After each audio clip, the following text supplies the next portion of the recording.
So we're going to fix a broken button cord, which is this one.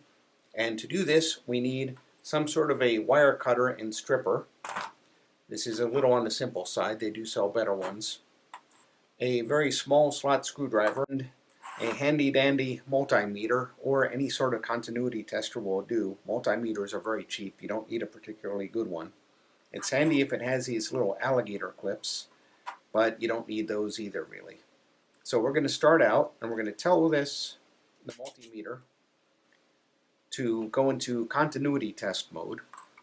So when we cross these, the display says that we've got 0 volts, and that's not very helpful. So we're going to press function once on this particular meter.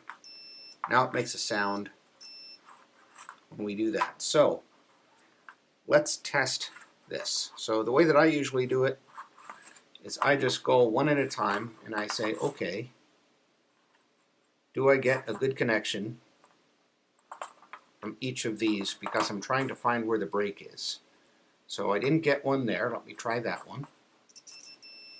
So you see it's beeping, so that means that there's power going from here to here. So that's good. And usually these do break completely, so you don't need to worry about sometimes they work and sometimes they don't. But when that happens, you can try moving around here to replicate the break, and it should stop beeping if you got it. So we know that this is the problem, and we know that it goes to this because we were able to have both of these get continuity. So this really isn't very hard to do. We take a look here and we see that it's soldered in and it's a good connection. So the problem must be in here. So we undo these 3 screws. Somebody put them in very nice and tight.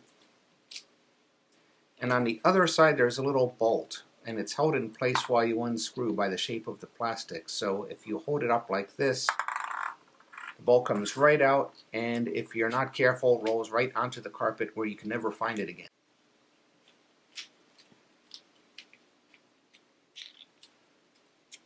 So this is the repetitive part of the task. All 3 out. So now we can gently open it up. And here the big trick is to make sure everything doesn't just suddenly come apart at once. You want to keep everything in roughly the same place. So you see that they're all lined here, and you see that the screw holds in the wire. And on this one, there's no wire anywhere near it. So we know that this one is the problem. So now we just have to get this little wire through here so it's held in place. And might not like doing that. And this turns out to be impossible, so what we're going to have to do is cut this off very carefully, and then we'll put on a fresh one and we're done. Usually it's no problem to get the wires all the way through. Let's see.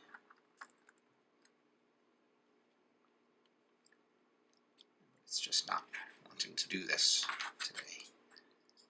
This is actually the first time I've had this problem.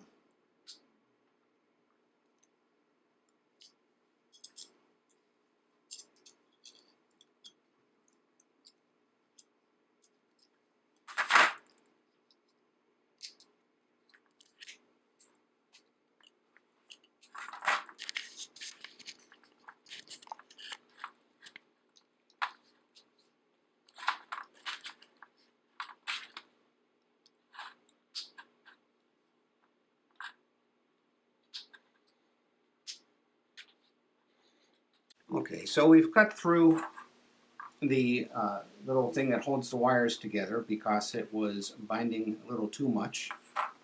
And now we're going to connect this in to the place where it's supposed to go. So first we take this and we loosen this up. And you want to be careful how you hold this, because if the screwdriver slips, it can gouge you. So don't use too much force. If you're using too much force, you can get hurt. So I'm screwing this in, I'm screwing this in.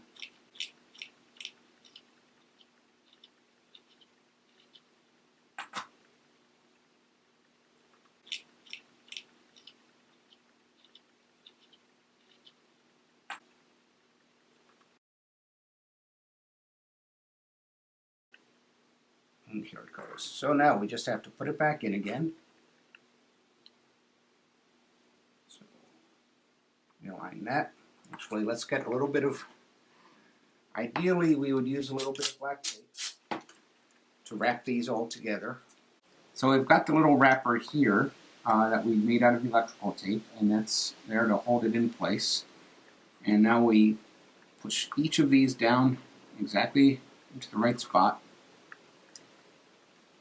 We put the plastic cover back on, and it snaps in perfectly the very first time, which is rather unusual, especially on this particular type. Oh, it helps if you put the little nut down here into the opening. Now you notice I don't even have to look at what I'm doing, and neither will you.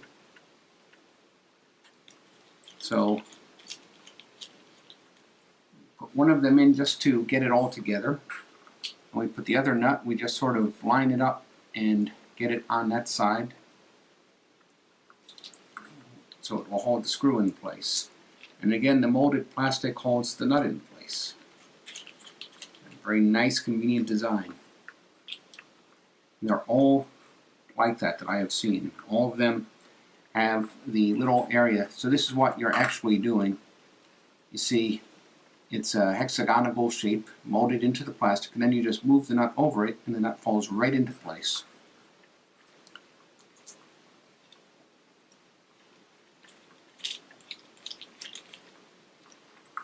It's a nice, gentle finger tighten. And then you go back through and you retest to make sure everything's okay on the multimeter. So again, you just clip each one and make sure that all the wires are still in the same place. It might not even matter, but when you go to equipment test, everything should be where it's supposed to be.